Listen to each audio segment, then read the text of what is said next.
யோவான் எழுதிய நற்செய்தி அதிகாரம் 14 வாழ்வதற்கு இறை வார்த்தைகள் 27 தொடக்கம் 31 முடிய.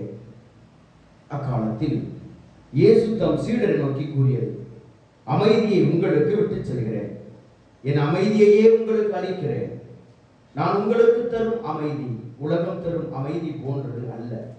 நீங்கள் உள்ளம் கலங்க வேண்டாம், மருள வேண்டாம். நான் போகிறேன், பின் உங்களிடம் திரும்பி வருவேன். நான் உங்களிடம் சொன்னதை கேட்டீர்களே. நீங்கள் என் மீது அன்பு கொண்டிருந்தால் நான் தந்தையிடம் செல்வது பற்றி மகிழ்ச்சி அடைவீர்கள். ஏனெனில் தந்தை என்னை விட பெரியவர். இவை நிகழும் போது நீங்கள் நம்புமாறு இப்போதே இவை நிகழும் முன்பே சொல்லிவிட்டேன். இனி நான் உங்களோடு மிகுதியாக பேசப் போவதில்லை, ஏனெனில் இவ்வுலகின் தலைவன் வந்து கொண்டிருக்கிறான். அவனுக்கு என் மேல் அதிகாரம் இல்லை. ஆனால் நான் தந்தையின் மீது அன்பு கொண்டுள்ளேன் என்பதையும் அவர் எனக்கு கட்டளையிட்டபடி செயல்படுகிறேன் என்பதையும் உலகு தெரிந்து கொள்ள வேண்டும். ஆண்டவரின் அருள் வாக்கு. கிறிஸ்துவே உமக்கு புகழ்.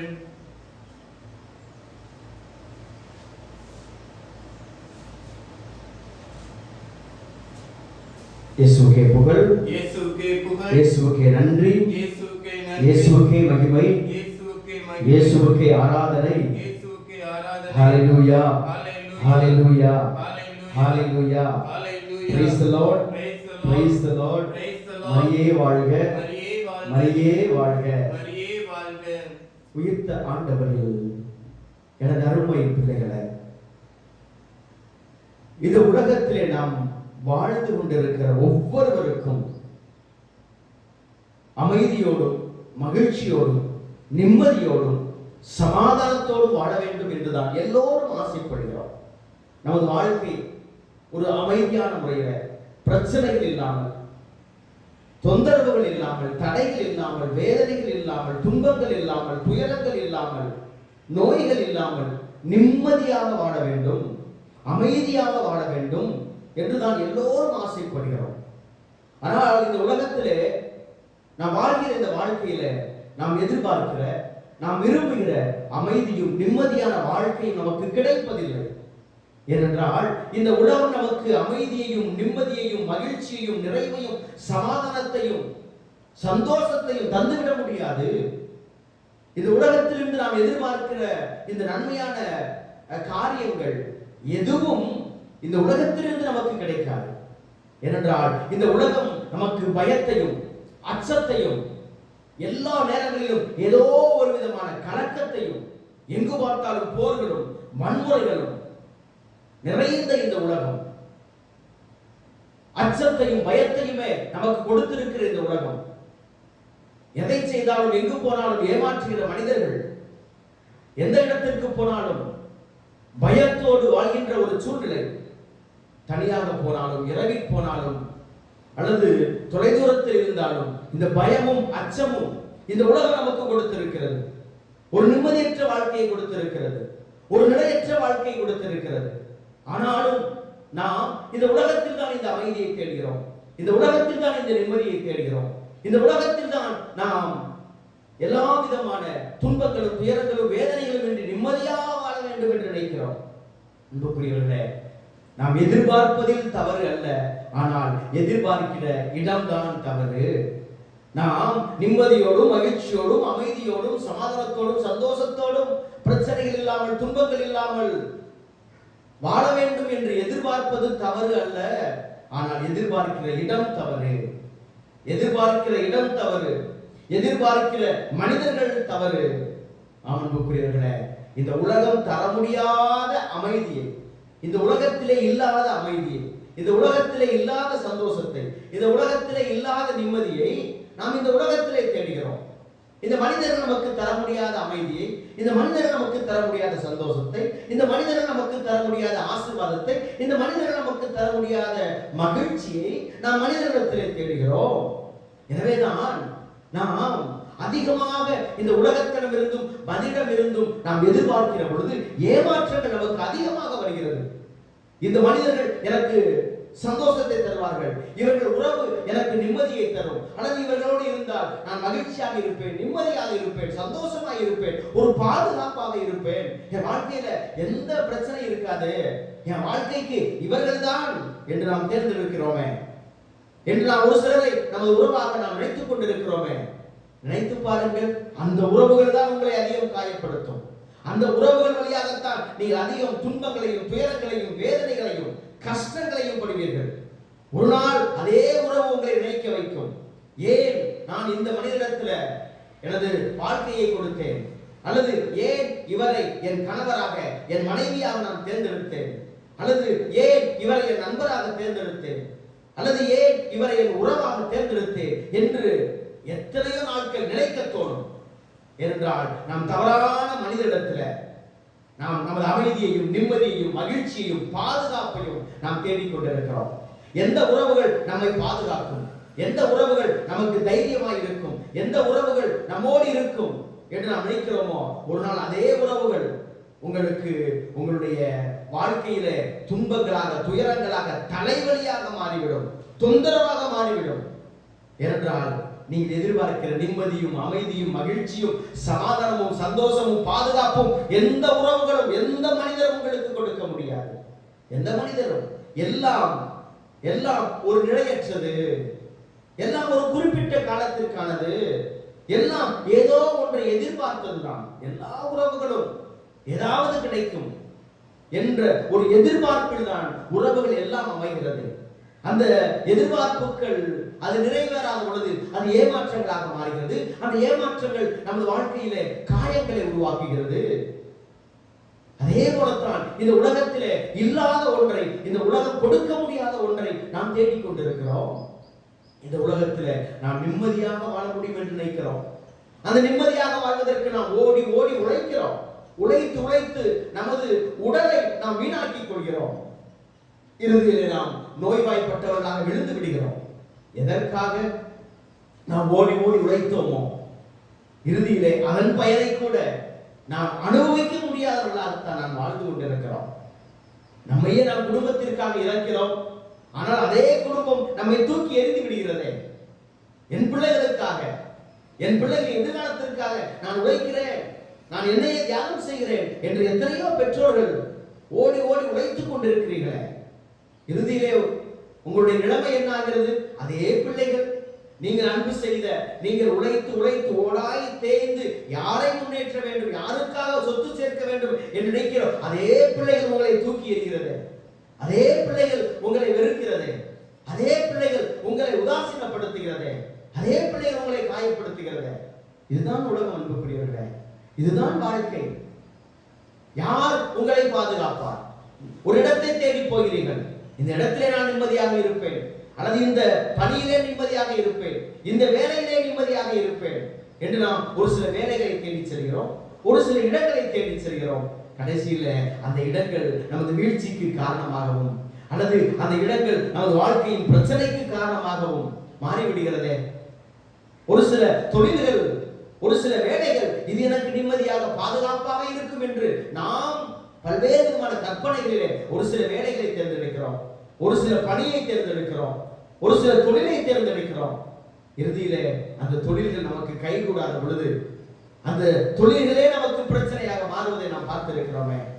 இதுதான் அன்புக்குரியவர்களே உலகம். காரணம், இந்த நாளில ஆண்டவர் சொல்கிறார், இந்த உலகத்தின் தலைவன் என் பின்னே வந்து கொண்டிருக்கிறான் என்று சொல்லுகிறார். ஏன் இந்த உலகத்தில் நமக்கு நிம்மதியும் மகிழ்ச்சியும் சமாதானமும் அமைதியும் பாதுகாப்பும் நமக்கு கிடைப்பதில்லை? ஆண்டவர் சொல்கிறார், சாத்தான் இந்த உலகத்தின் தலைவனாக இருக்கிறான், இந்த உலகம் சாத்தானின் பிடியில் இருக்கிறது, எனவே அவரிடம் இருப்பதைத்தான் இந்த உலகம் உங்களுக்கு கொடுக்கும். சாத்தானிடம் இருக்கிற வெறுப்பு, சண்டை, சச்சரவுகள், பொறாமைகள், பிறரை இழிவுபடுத்துகிற எண்ணங்கள், பிறரை வீழ்த்துகிற எண்ணங்கள், பிறரை கெட்டு போக வேண்டும், பிறர் அழிந்து விட வேண்டும் என்ற தவறான எண்ணங்கள், போட்டிகளும் பொறாமைகளும், இதுதான் சாத்தானிடத்தில் நிறைந்திருக்கிறது. பாவங்கள், கெட்ட செயல்கள், தீய எண்ணங்கள், பிறரை கெடுக்கிற காரியங்கள், பிறர் மனதை காயப்படுத்துகிற வார்த்தைகள், இவைதான் சாத்தானிடத்தில் இருக்கிறது. சோம்பேறித்தனமாயிருக்கிறது, ஒரு வேளையும் செய்யாமல் அல்லது உங்களை எப்பொழுதுமே பல்வேறு விதமான இந்த உலகத்தினுடைய இந்த தொழில்நுட்பங்களுக்கு உங்களை உட்படுத்துவது, டிவிக்கும் மொபைல் போனுக்கும் உங்களை அடிமைப்படுத்துவது, நவீன அடிமைத்தனம், சாத்தான் கொண்டு வந்திருக்கிற அடிமைத்தனம் அன்புக்குரியவர்களே. ஆண்டவர் சொல்கிறார், இந்த உலகத்தின் தலைவன், இந்த உலகம் சாத்தான் பிடியில் இருக்கிறது, இந்த உலகத்தின் தலைவனாக அவன் இருக்கிறான். அப்படி என்றால் இந்த உலகத்தின் மனிதனிடத்துல நாம் தேடுகின்ற அமைதி எப்படி கிடைக்கும்? நாம் தேடுகின்ற நிம்மதி எப்படி கிடைக்கும்? நாம் எதிர்பார்க்கிற சந்தோஷம் எப்படி கிடைக்கும்? கிடைக்காதல்லவா? எனவே ஆண்டவர் சொல்கிறார், இந்த உலகம் தர முடியாத அமைதியை உங்களுக்கு தருகிறேன், நான் தருகிறேன். அப்ப இந்த உலகம் தர முடியாத அமைதியை, இந்த உலகத்துல எந்த மனிதரும் தர முடியாத அமைதியை இயேசு ஒருவர் தான் கொடுக்க முடியும். எனவே நான் உயிர்த்த ஆண்டவர் தன்னுடைய சீடர்களை சந்தித்த பொழுது முதல் வார்த்தையாக, உங்களுக்கு அமைதி உண்டாகட்டும், உங்களுக்கு அமைதி உண்டாகட்டும். அன்புக்குரிய பிள்ளைகளை, உயிர்த்த ஆண்டவர் இந்த நாளிலே உங்கள் ஒவ்வொருவரையும் பார்த்து சொல்லுகிறார், என் மகளே, என் மகளே, உங்களுக்கு அமைதி உண்டாகட்டும், உன் குடும்பத்திலே அமைதி உண்டாகட்டும், உன் தனிப்பட்ட வாழ்க்கையிலே அமைதி உண்டாகட்டும், உன் தொழிற்கூடங்களிலே அமைதி உண்டாகட்டும், நீ வாழ்கிற இடத்திலே அமைதி உண்டாகட்டும். அன்புக்குரியவர்களே, இதோ உலகம் தர முடியாத அமைதியை நான் உங்களுக்கு கொடுக்கிறேன். உலகம் தர முடியாத அமைதி என்பது என்ன? நமக்கு இந்த உலகத்தால் தர முடியாத அமைதி என்பது என்ன? இயேசு கொடுக்கிற அமைதி என்பது என்ன என்று நாம் சிந்திக்கிற பொழுது, முதலிலே இயேசுதான் அந்த நம் அமைதியாக இருக்கிறார். இயேசுவே நம் அமைதியாக இருக்கிறார். ஹalleluya, ஹalleluya, ஹalleluya, ஹalleluya, ஹalleluya. Praise the Lord, Praise the Lord, praise the Lord, praise the Lord, praise the Lord, praise the Lord. Hallelujah, Hallelujah, Hallelujah, hallelujah. எனவேதான் கொலோசியருக்கு எழுதிய திருமடல் 3வது அதிகாரம் 15வது வசனத்திலே நாம் வாசிக்கிறோம், இயேசு கிறிஸ்துவின் அமைதி உங்கள் உள்ளங்களை ஆளட்டும். வாசிக்க கேட்போம். கொலோசியர் 3:15. கிறிஸ்து அருளும் அமைதி, கிறிஸ்து அருளும் அமைதி உங்கள் உள்ளங்களை நெறிப்படுத்துவதாக இவ்வமைதிக்கென்றே நீங்கள் ஒரே உடலின் உறுப்புகளாக இருக்க அழைக்கப்பட்டு இயேசு கிறிஸ்துவின் அமைதி உங்களை நெறிப்படுத்துவதாக. பவுல் எபேசியருக்கு எழுதிய திருமடல் 2வது அதிகாரம் 14வது வசனத்திலே சொல்லுவார். எபேசியருக்கு எழுதிய திருமடல் 2வது அதிகாரம் 14வது வசனத்திலே சொல்லுவார், இயேசு கிறிஸ்துவே நம் அமைதியாய் இருக்கிறார். நம் ஒவ்வொருவரின் அமைதி இயேசுவே. வாசிக்க கேட்போம். ஏனெனில் அவரே நமக்கு அமைதி அருள்பவர். அவரே இரண்டு இனத்தாரையும் பிரித்து நின்ற பகைமை என்னும் சுவரை தமது உடலின் ஏற்ற துன்பத்தின் வழியாய் தகர்த்தெறிந்து அவர்களை ஒன்றுபடுத்தினார். ஆக இயேசு கிறிஸ்துவே அமைதியாய் இருக்கிறார். ஆண்டவர் சொன்னார், உலகம் தர முடியாத அமைதி. அந்த அமைதி என்பது இயேசு கிறிஸ்துவே. அமைதி என்பது ஏதோ ஒரு கற்பனையான விஷயம் அல்ல, ஏதோ ஒரு உணர்வு அல்ல, ஏதோ ஒரு உணர்ச்சி அல்ல. நமக்கு பிடிச்ச சாப்பிட்ட உடனே ஏதோ ஒரு சந்தோஷம் வருமே, அது இல்ல அமைதி, அது இல்ல மகிழ்ச்சி.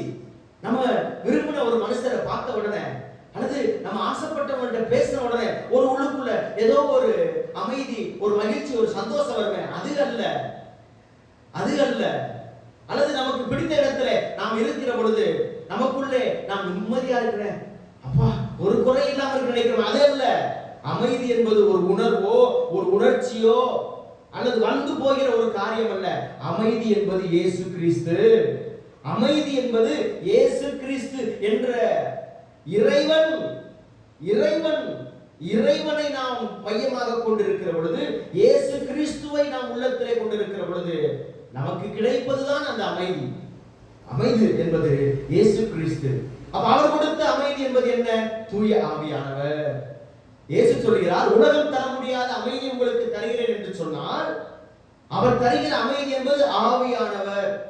எனவேதான் ஆவியானவருடைய கனிகளில அமைதி என்ற கனியை நாம் இறைவனிடமிருந்து பெற்றுக் கொண்டிருக்கிறோம். அப்ப அமைதி என்பது இயேசு கிறிஸ்து கொடுக்கிற அமைதி என்பது தூய ஆவியானவரை குறிக்கிறது. ஆவியானவர் தான் அந்த அமைதி. ஆவியானவரை நான் கொண்டிருக்கிற பொழுது, ஆவியானவரின் பிரசன்னத்திலே வாழ்கிற பொழுது, ஆவியானவரை நான் மையமாக கொண்டு அவருடைய வழிகாட்டுதலின்படி வாழ்கிற பொழுது நான் அமைதியோடு வாழ்கிறேன். அமைதியோடு வாழ்வது என்பது இன்னும் பல மனிதர்கள் தவறாக நினைத்துக் கொள்கிறார்கள். இயேசு என்னோடு இருக்கிறார், நான் இயேசுவோடு வாழ்கிறேன், நான் பக்தியோடு இருக்கிறேன், நான் ஆன்மீகத்தோடு இருக்கிறேன், நான் நன்றாக ஜெபிக்கிறேன், நான் தினமும் ஆலயத்திற்கு செல்கிறேன், நான் நற்கருணை வாங்குகிறேன், நான் திருச்செபமாலை ஜெபிக்கிறேன். ஆனால் என் வாழ்க்கையிலே துன்பங்கள் எதற்கு, துயரங்கள் எதற்கு, வேதனைகள் எதற்கு, நான் நினைத்தது நடக்கவில்லையே, நான் ஜெபிப்பது கிடைக்கவில்லையே, என் பிள்ளைய வாழ்க்கை இப்படி இருக்குது, என் குடும்ப வாழ்க்கை இப்படி இருக்குது என்று பல வேளைகளில் நாம் இந்த ஆன்மீகத்தையும் அமைதியையும் இறை பிரசன்னத்தையும் நாம் இன்னும் தவறாக புரிந்து கொண்டுதான் இருக்கிறோம். அன்புக்குரியவர்களே, ஒன்றை தெரிந்து கொள்ளுங்கள். ஆண்டவர் சொல்கிறார், அமைதி என்பது பிரச்சனை இல்லாம வாழ்வதில்லை, துன்பம் இல்லாம வாழ்வதில்லை, துயரம் இல்லாமல் வாழ்வதில்லை, நோய் இல்லாமல் வாழ்வது அல்ல.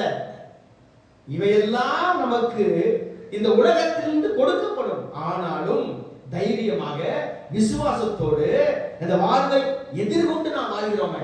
எத்தனை நாள் நம்ம சொல்லியிருப்போம், சாவைய கண்ணால பார்த்துட்டு வந்திருக்கிறேன், நான் என்றோ சாக வேண்டியவன், ஆனா இன்னும் உயிரோட இருக்கிறேன், அன்னைக்கு நானே மறைத்திருக்கிறோம், அன்னைக்கே நான் செத்து போயிடும், ஆனா இன்னைக்கு வரைக்கும் கடவுள் என்ன உயிரோட வச்சிருக்கிறாரே. நம்ம சொல்றோமா இல்லையா?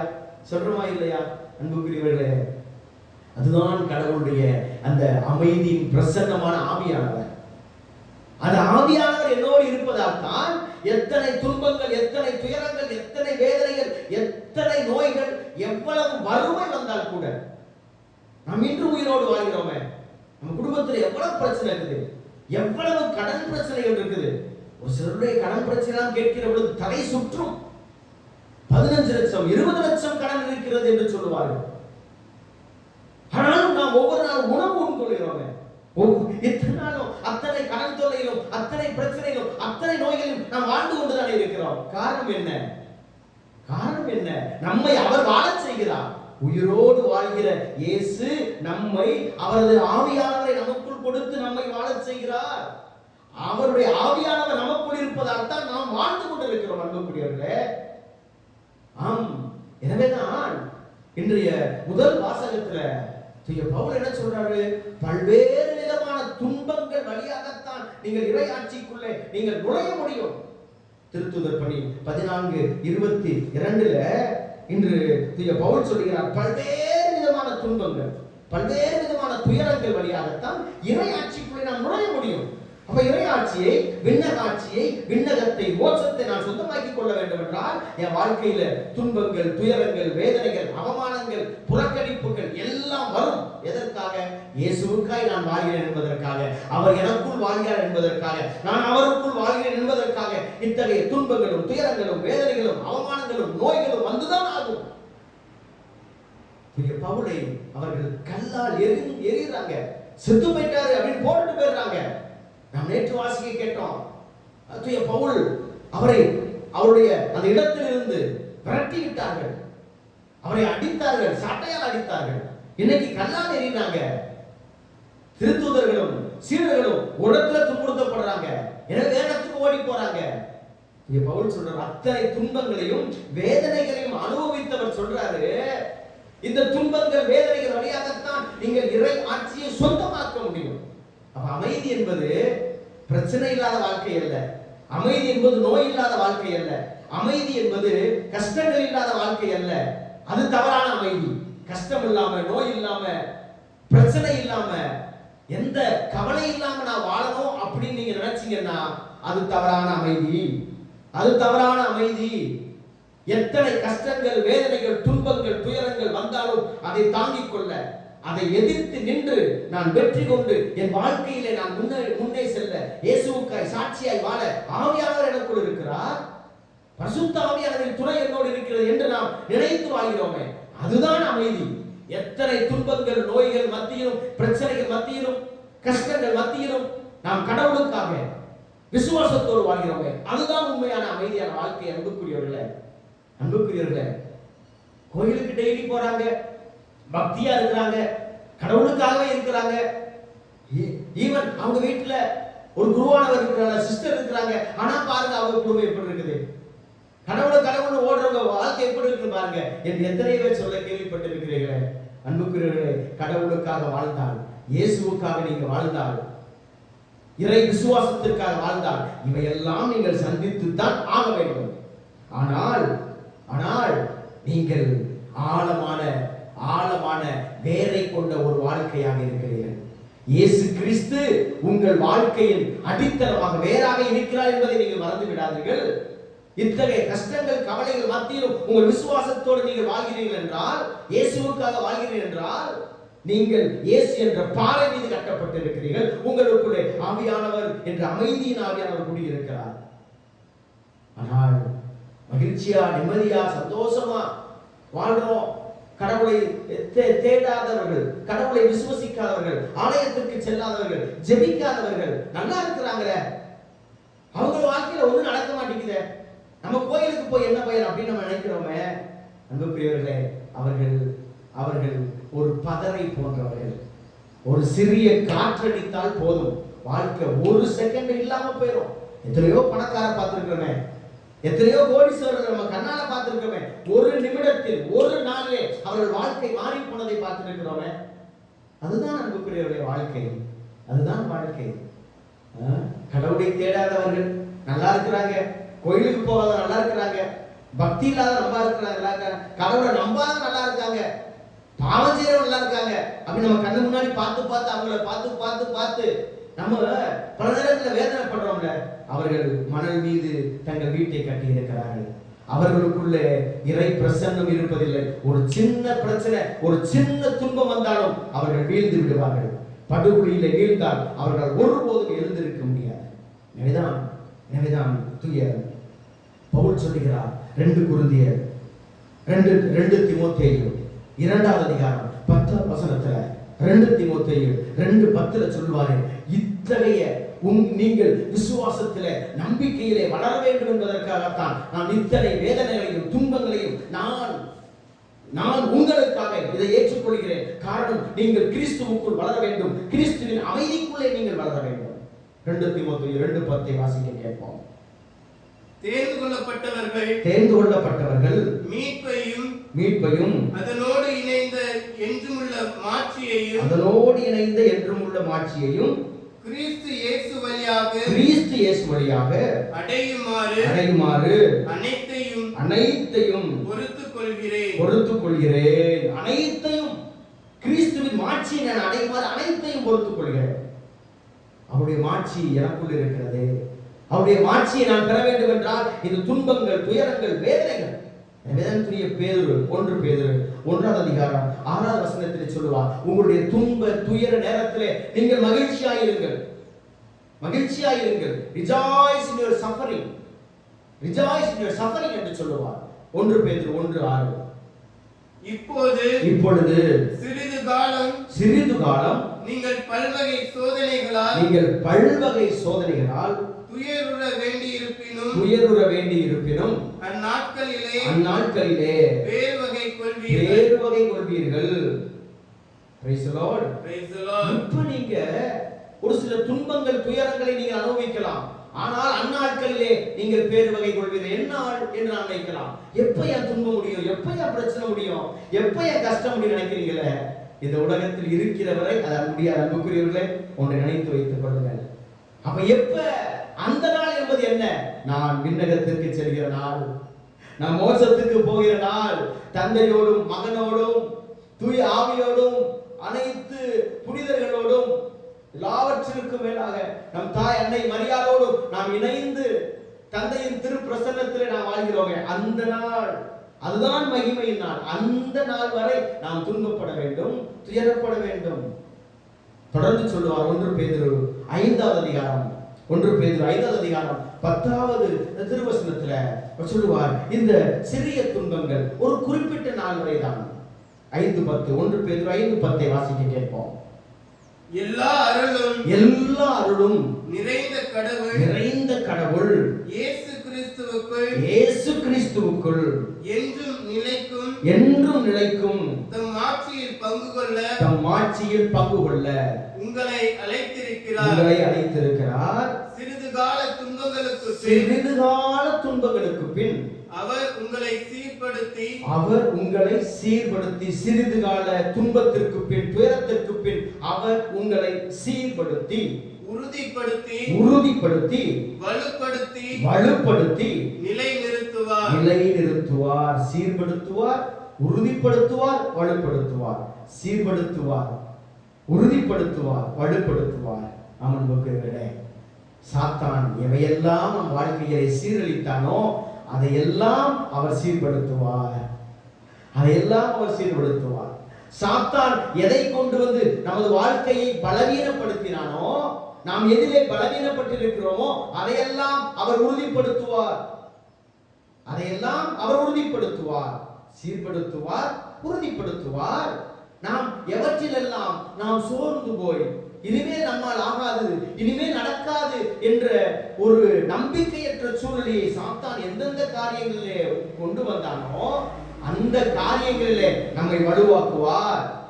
எது நமக்கு பலவீனமாய் இருந்ததோ, எதை குறித்து நாம் பலவீனர்களாய் நினைத்தோமோ அதை குறித்து ஆண்டவர் நம்மை வெளிப்படுத்துவார். என்றால் அவன் இந்த உலகத்திலே நம்மிடம் இருப்பதையெல்லாம் திருடுவதற்கு வருகிறவன்.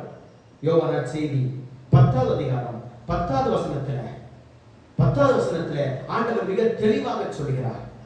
இந்த வசனத்தை நாம் வாசிக்க கேட்போம். 9:10 வாசிக்க கேட்போம். யோவான் நற்செய்தி 10வது அதிகாரம் 9:10. நானே வாயில், என் வழியாக நுழைபவருக்கு ஆபத்து இல்லை. அவர்கள் உள்ளே போவர், வெளியே வருவர், மேய்ச்சல் நிலத்தை கண்டுகொள்வர்.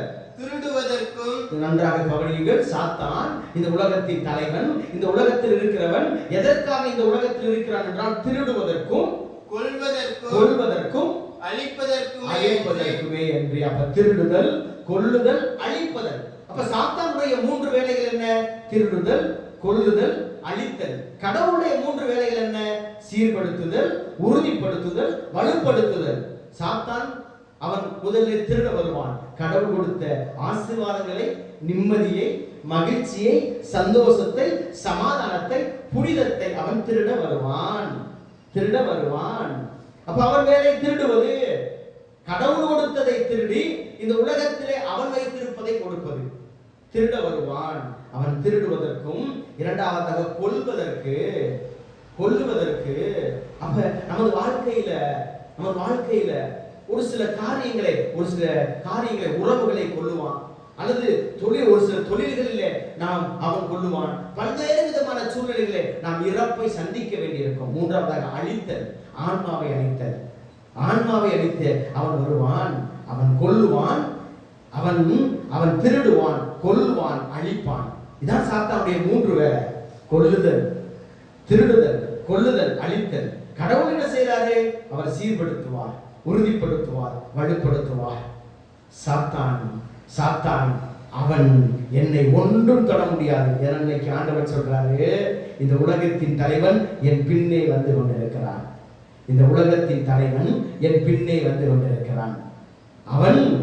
அவன் என்னை ஒன்றும் செய்ய முடியாது என்றால் அவனை நான் வெற்றி கொண்டிருக்கிறேன். நாம் இயேசுவுக்கு முன்னே இருக்கிறோம், சாத்தான் இயேசுவுக்கு பின்னே இருக்கிறான். இயேசுவையே தொட முடியாத சாத்தான் நம்மை தொட முடியுமா? இயேசுவையே தொட முடியாத சாத்தான் நம்மை தொட முடியுமா? அப்படி சாத்தான் நம்மை தொடுகிறான் என்றால் ஒன்றை நினைத்துக் கொள்ளுங்கள், நாம் இயேசுவை விட்டு வழிமாறி செல்கிறோம். இயேசு நடத்துகிற பாதையை விட்டு நாம் தவறி செல்கிறோம். எவ்வாறு? தொலைந்து போன ஆடு. அப்ப தொலைந்து போன ஆடாய் இருக்காதீர்கள். இயேசு என்ற ஆயனுடைய வழி நடத்துதலிலே நாம் வழி நடக்க வேண்டும். அவர் நடத்தி செல்கின்ற பாதையிலே நான் நடக்க வேண்டும். அவருடைய குரலை நாம் கேட்டுக்கொண்டே நடக்க வேண்டும். அவருக்கு முன்னே நாம் செல்ல வேண்டும். அமர்வுக்குரியவர்களே, அப்பொழுதுதான் அவன் இயேசுவிற்கு பின்னால் இருக்கிறவன் நம்மை ஒருபோதும் தொடமாட்டான். ஆண்டவர் சொல்றாரு, அவனின் பின்னே வந்து கொண்டிருக்கிறான். ஆனால் அவனுக்கு என் மீது எந்த அதிகாரமும் இல்லை. எனவே நான் சாத்தானின் அதிகாரத்தை சிலுவையிலே இயேசு தன் சாவினால் அழித்தார். அவன் கொண்டு வந்த மரணத்தை தன் உயிர்ப்பினால் அழித்தார். அன்புக்குரியவர்களே, நாமும் இயேசு கொடுக்கின்ற அமைதியிலே வாழ்வோம். ஆவியானவர் நமக்குள் இருக்கிறார் என்ற அமைதியிலே வாழ்வோம். எனவே அமைதியோடு வாழ்வது என்பது துன்பங்கள், துயரங்கள், வேதனைகள், கஷ்டங்கள், நோய்கள் இல்லாத வாழ்க்கை அல்ல.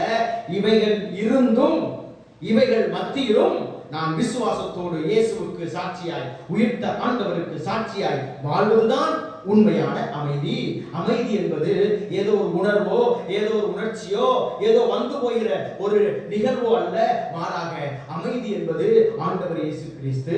அமைதி என்பது அது ஆண்டவர் இயேசு கிறிஸ்து அவர் கொடுத்திருக்கிற ஆவியானவர் என்பதை நினைத்து நாம் ஆவியானவருக்குள்ளே மகிழ்கிற வாழ்க்கையாக, ஆவியானவருக்குள்ளே நாம் நிறைந்திருக்கிற ஒரு வாழ்க்கையாக, எத்தனை துன்பங்கள், துயரங்கள், வேதனைகள், தடைகள், அவமானங்கள், தோல்விகள், வெறுமைகள், இழப்புகள் வந்தாலும் ஒருபோதும் ஆண்டவர் என்னை கைவிட மாட்டார், அவர் என்னோடு இருக்கிறார், அவர் ஆவியானவர் என்னோடு இருக்கிறார் என்ற தைரியத்தோடு, என்ற விசுவாசத்தோடு இயேசு கிறிஸ்துவின் உயிர்ப்புக்கு நாமும் சாட்சிகளாய் வாழ்வோம்.